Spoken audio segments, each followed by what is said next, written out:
Welcome to a question of the Ferris Sport. Here we have Fraser Clark, Team GB super heavyweight boxer, many major international honours, silver in the Europeans, European gold in 2014 and 18, and Commonwealth gold in 2018 as well. And looking forward to what should be an absolutely amazing year. Fraser, talk to us about your journey from the Burton ABC first days all the way through to Team GB super heavyweight now. Well, it's been a roller coaster, you know. Obviously, I started at Burton Amateur Boxing Club when I was 11. You know, obviously, then just going into the Ferrers, you know, and the sport wasn't the thing I was best at. Let's put it that way. I wasn't athletic or anything like that. I think a few cross country runs with Mr. Pearson certainly helped. You know, and the only thing I can remember, like, him and Mr. Dolby, Mr. Hand are the main people I can remember, you know, at the Ferrers when it comes to sport and stuff. I tried everything, you know. I did a bit of rugby, tried football. I was never the best at anything, but obviously boxing wasn't one of the things we did in school. Do you know what I mean? I did a bit of basketball as well. We didn't do boxing, so, you know, even though I think a few people knew it, you know, a few teachers knew what I did, because as time went on, I got better at it. You know, obviously people started to talk and stuff, and I was competing like locally and you know, just for Burton Amateur Boxing Club. So I think over time, especially by the time I got to let's say year 10 and stuff, and I was taking it a little bit more seriously, some of the teachers knew what I was doing. So yeah, but yeah, I know I really do remember them really unfit days, being last on the cross country runs, going down Tuppy Road, Ralston Road. I can remember one time, Mr. Pearson, he came out looking for me and a couple of others. I think me and my mate, I think it might have been Joel Archer. We were the biggest in the year, and, you know, running just wasn't what I wanted to do. Was walking, and, you know, the time I did it in then compared to the time I could do it in now, there's a big difference. But yeah, great memories of PE and stuff at school. To where I'm at now. So, like I say, yeah, I left the Ferrers when I was after my GCSEs, and then I actually went on to an apprenticeship in engineering, mechanical engineering. I was doing machining at a place called Thurco Engineering, and going to Burton College. Obviously, still doing the boxing. By this time, I'd represented England a few times. I'd won the national title in England, you know, as a junior. So, you know, this is when things really started to step up a bit. I started, you know, getting a lot more into it, putting a lot more time into it, and taking it a bit more seriously.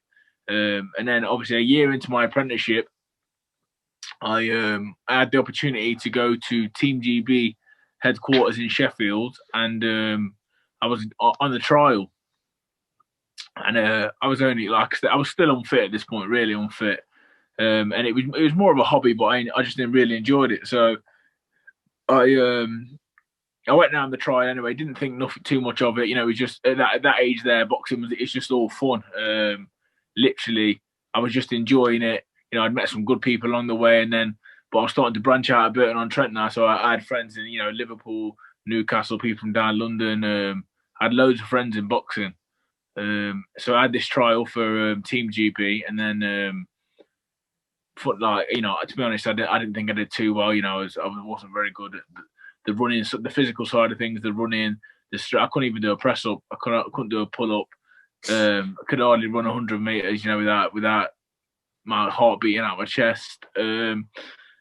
But, you know, my boxing, you know, credit to the coaches from Burton Amateur Boxing Club. You know, Richard Joyce, he was my first coach from down there. Trev Marlow, Rob Piekovic, Darren Parker, Matt Sturgis. These guys, you know, they used to put hours and hours and hours into me on a night time, 3 times a week, and it really, you know, obviously it paid dividends, because technically I was really improving and doing really well. So, you know, the guys at Team GB, they must have seen something they liked, because I can remember I got a letter in the post the next week, and I was offered a full-time placement with Team GB up in Sheffield, and that like consists of being away from home, and I was just 17, away from home Monday to Thursday, training 3 times a day, But then you have the awkward conversation with the parents. Obviously, all through school, it was my parents were big on get an education, learn a trade, and then you go from there. But for me, I was already into my apprenticeship, but it was a no-brainer. This opportunity arose. I dived at it. I'm not sure my parents were too they didn't really understand where it was going, but I just dived at it because my feeling was, if I'm going to do something in life, I'd rather it be something I love. We'll just see where it takes me. Then don't get me wrong, my apprenticeship was good and there was a great bunch of lads there and stuff, but it wasn't in my heart. Do you know what I mean? So I wouldn't say that I was giving it 100% effort. Whereas with the boxing, I was so passionate about it. It was something I watched every day. Any chance I got to speak to fighters or watch it on the YouTube.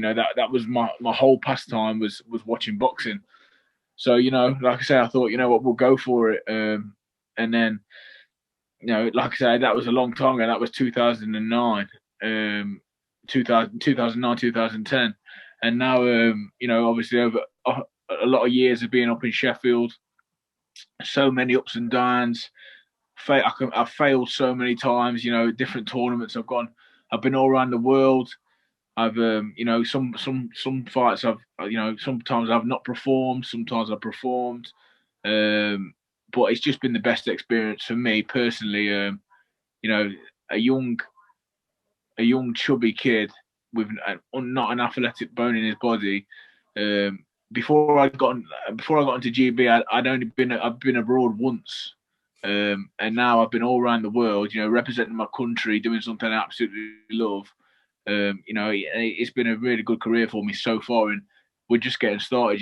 The Olympics has always been my main focus, and we're in touching distance now. Obviously, the coronavirus has put another spanner in the works, but I'm trying to think positive, and hopefully, all being well in the next 6 months. I'll be representing myself, my town, Burton-on-Trent, and even my school, De Ferrers. They played a big part in my life, and I owe a lot to the people from there. Especially Mr. Wakely and Mr. Dolby. They hold a special place in my life, in my career. I think them two people, especially as two people that I'll be speaking about when I talk about my school days. For the whole time, because them two, like I say, they went above and beyond for me always. But now we're here, like I say, 2021. There's been a lot of ups and downs. Like I said, I've won, I've lost, but I've learned along the way, and I like to think I'm doing everyone proud, because I certainly try my hardest. I work really hard. I want to encourage everyone else to get into sport and try and follow the dreams, because my dream, is within touching distance, and ultimately it's in my hands whether I get there or not. So it's been a good journey. Yeah, and we obviously wish you the best, and obviously from everybody from De Ferrers speaks very highly of you. So obviously, hopefully everything goes well for you. Why did you get into boxing? You mentioned that fitness wasn't always your thing, and obviously boxing is quite a tough sport physically. So what got you into boxing? I think I tried every other sport, because I've always been a popular lad, and I've always had a big group of friends, and they, football was the main one for them, and I could kick a bit of a ball, but I wasn't a footballer by any stretch of the imagination. I'd butterfingers for rugby, so and rugby was really tough. I'd had a couple of goes at the rugby, and I had very brittle bones when I was young. I used to break a bone in the 6 week holidays. I'd break 3 bones guaranteed. And the boxing, I think I was going from William Hudson over to De Ferrers, and at that point my older brother was at De Ferrers, and I can just remember like vague stories of him coming back and saying that he was getting into certain bits of mischief at school and this and that, and he's having a few arguments, a few scuffles here and there as you do at school. And I thought to myself, I better learn how to look after myself and maybe back him up. But then obviously once I went down to the boxing club and realised this sport, it wasn't about learning how to fight, it was learning how to box, and they're two totally different things. It was a discipline, it was a technique, So to be honest, it sort of had a different effect on me. It made me more of a gentleman, more of a disciplined person.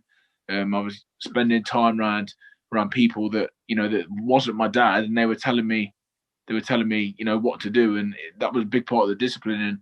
And that's one of the massive things I've got out of boxing is discipline. Yeah, you've robbed one of my later questions about what did boxing teach you. So that's great that you've already mentioned that. Superb. Can you remember that first session that you went in and thought, yeah, this is for me. I've put them gloves on. I'm not doing any other sport. Can you remember that first day? Yeah, 100%. It was on Wharf Road. The old gym was, and it was in a little unit. I went down there with five of my friends. I think my dad took us. I walked in there, and it was almost the smell, the dust, the atmosphere, the characters. I was hooked. Before I even put a glove on, I was hooked just from the environment. I loved everything about it. I was a bit nervous and stuff, but after one session, I could feel myself. I can remember what the first session I had. I didn't know nothing about looking after your hands. I just had these. I think they were Gold's Gym. You could buy a set, like some cheap gloves and a little head guard. And my mum brought me one of them because I begged her. And I went in there, and I can remember coming out, and all the skin had gone off my knuckles on both hands. But I didn't care. I loved it. I was there again the 2 days after, in pain. But I just loved it. I fell straight in love with it. And then before long, I started watching the Rocky movies. And I always say then the movies they changed my life. They changed the way they changed the way everything think. But yeah, like I say, I was hooked off the atmosphere and the characters and the people you meet in boxing. It's one of them sports where there's great people that you meet along the journey, and there's great great teachers in gyms, and these guys deserve. You can't give MBEs out to everyone, but all these amateur boxing coaches, they deserve so much because they change a lot of people's life. They certainly changed mine and stopped me from doing a lot of making wrong decisions. So yeah, I was hooked off like I say, the adrenaline I got when I went in there. It was unbelievable. It's amazing to hear that. Obviously, that from one session, it's taken you from Burton ABC all the way through, just from getting hooked and then starting to get to grips with that sport. So you mentioned about going up to Sheffield and training up there. So what does a normal week look like for you, and how often are you training within that week? Yeah, it's a great setup. But a normal week will look like Monday morning.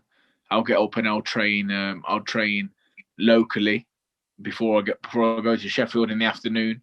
I'll get there and we'll do a bag session. A good warm up and a bag session, and then you'll do your own personal stuff. Maybe a bit of core on the end of that. That's Monday done. So that's 2 sessions.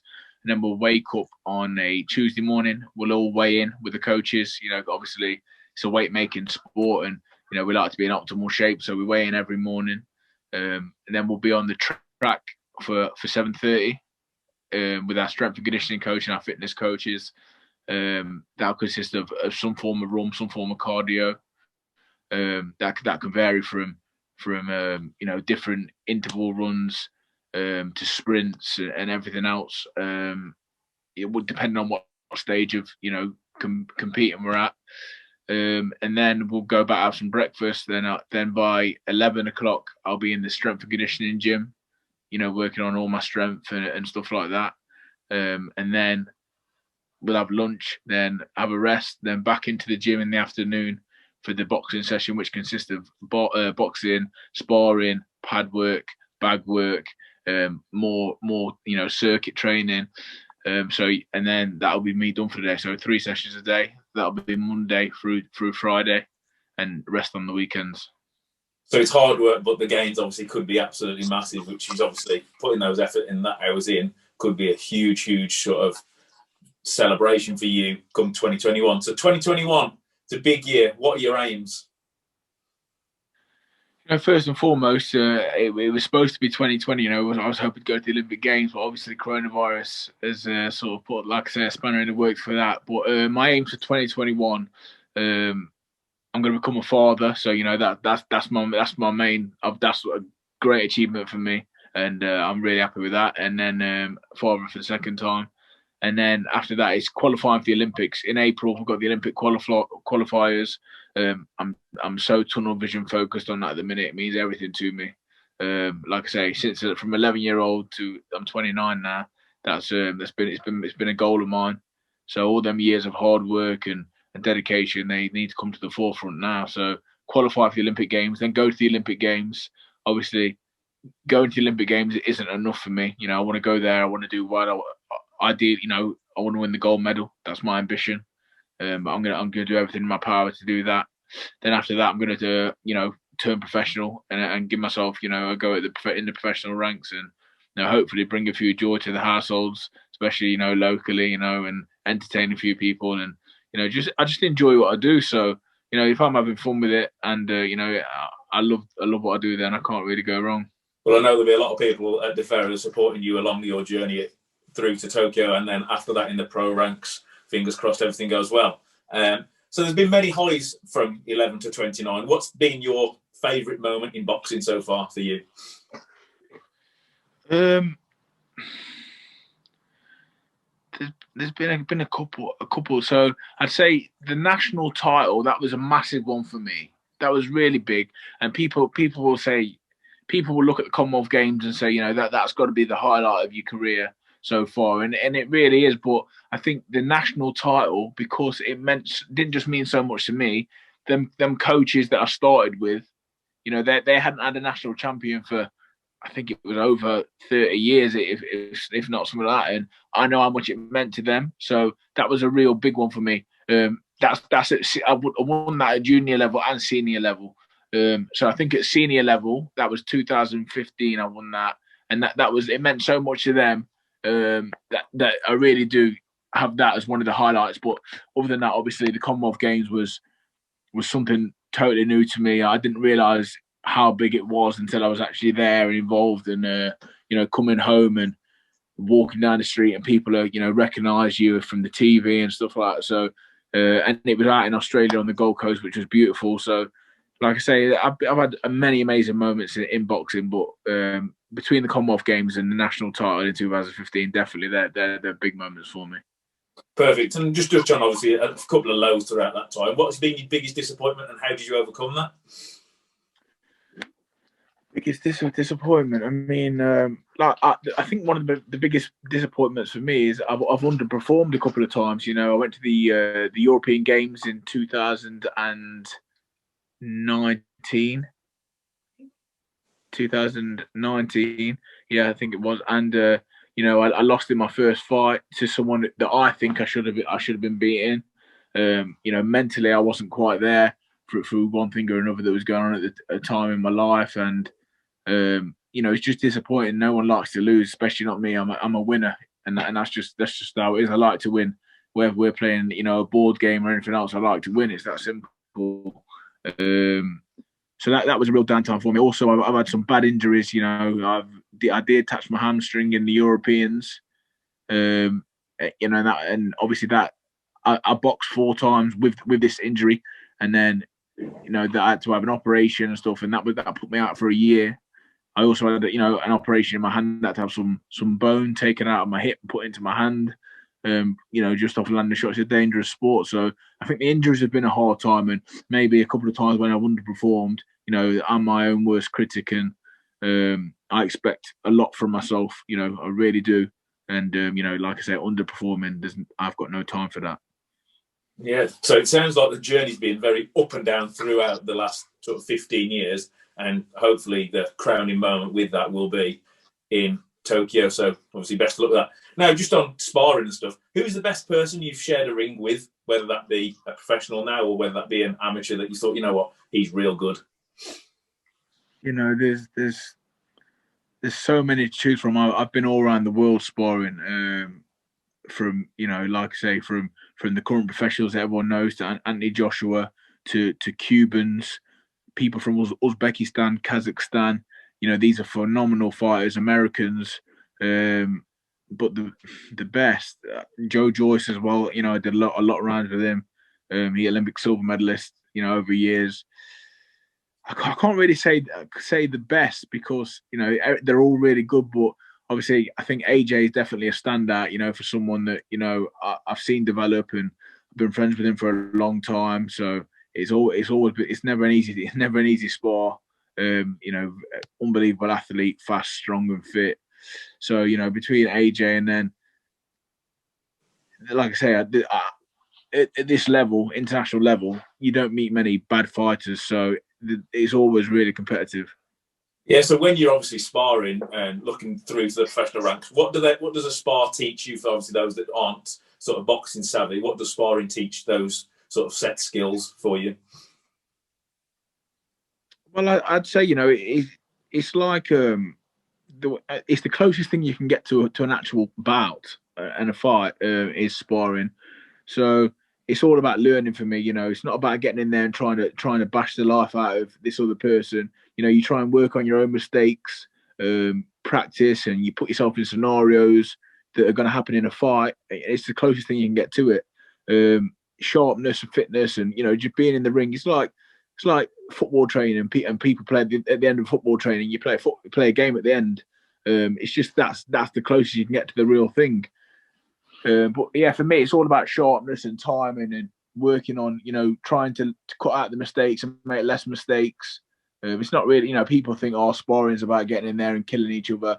There couldn't be more wrong. It's about, you know, you got enough people trying to do that to you when you box and when you actually fight in competition. So it's about getting in there, learning and being disciplined, being learned, you know, if you do take a shot, you can't see the red mist because that happens to a lot of people. You know, like I say, that's all practice and practice and practice. It takes years and years and years. You know, this boxing, you never stop learning. But yeah, sparring for me is mainly about timing and just practicing little bits and bobs. Yeah, so if you could describe yourself as a boxer within a few words, what would your style of boxing be for those that haven't been able to see you box yet? I'd like to say I am a boxing. I'm a boxer through and through boxer with a very mean streak, vicious and bad intentions. But I'm also a gentleman as well, even inside the ring. But it's a weird one. Like I say, I'm a gentleman and I'm a nice guy. But if we step through them ropes, unfortunately, it's you or me, and it's sort of kill or be killed. Well, I don't want to step through the ropes with you. That's one thing for sure. You can have that one.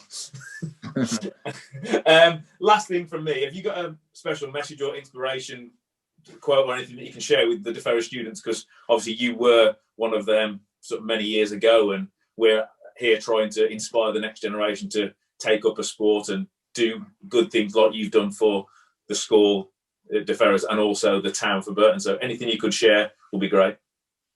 Yeah, I mean, first and foremost, my message to anyone at DeFerros is, you know, in this tough time, you know, I for the obviously with the exams, I don't know what's going on with stuff like that, studies and that. I think, you know, stay focused on that, guys, because this pandemic will go away eventually, and you know, when it does, all that hard work, it's like me, all the hard work I've put in for years for the boxing, you guys have put in hard work for years studying for your GCSEs and your exams and stuff, your A levels and whatnot. Don't let this, what's in front of you, you can overcome any situation. So first and foremost, stay focused for them, do your best when because they will come around hopefully. And second of all, this is for anyone on the sporting side of things. Just never give up and keep trying. You know, just because you're not the best runner at school, you're not the best whatever, you're not the best footballer or whatever. You know, if you keep trying and keep practicing, and you have to have a little belief in yourself and a bit of dedication and hard work, things can really happen for you. But that's not just in sport. That goes to anyone. You know, you guys are young people that are growing up and developing all the time. And if I can become an Olympian boxer, and I look at myself at the Ferrers, believe me, if I can do it, then anyone can do it. Because this wasn't written for me. I've had to do this all myself through hard work. So it just shows you where it can get you. I'm not quite where I want to be yet, but I'm heading in the right direction. And just best luck to everyone. And believe in yourself. Keep going. You know, consistency, frequency, and intent. There's something that I really believe in. So you guys just keep doing your thing. Fraser, that was absolutely amazing. That is a question of DeFerro Sport with Mr. Arnold and our special guest today, Fraser Clark. Thank you, Fraser. Take care. Thank you.